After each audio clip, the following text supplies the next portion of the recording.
I want to make this and this make a baby.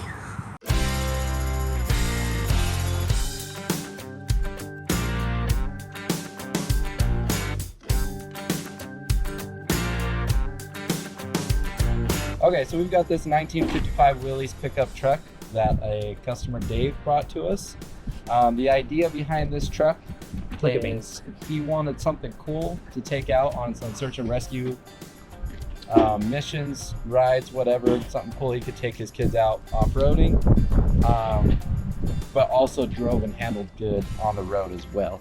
So he already had this truck kicking around in his backyard along with an 03 Chevy Tahoe.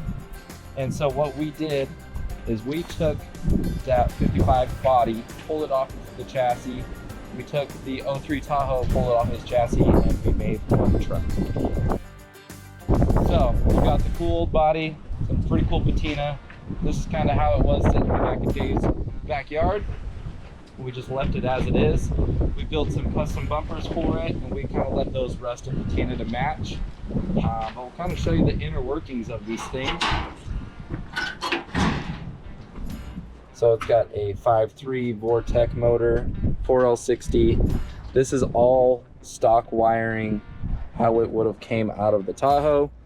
We did a little bit different radiator in it. This is actually a radiator out of a 54 Ford pickup truck. It just had the right outlets for an LS setup. Got an E-fan in there. I'm going to show you. So we even grafted in the Tahoe booster and master brake setup. It is the Tahoe and master steering linkage and steering shaft. We threw some 35-inch tires on it. So this is actually stock Tahoe ride heights right here. No lift. The torsions might be turned up a little bit, but not much more than, say, 1 inch of lift. And it is clearing 35-inch tires. So in here we have the factory Chevy Tahoe electronics and steering column. So everything works like it should. Horn, blinkers, ignition switch, trans shifter, all that stuff. So we mainly did that to kind of cut costs on the build and make the swap a little bit easier. So this is kind of a budget friendly way to do it. This is something all of you guys could do at home. Kind of just grafted in everything, made mounts for the steering column, mounted all the electronics, mounted the factory pedal, all that stuff.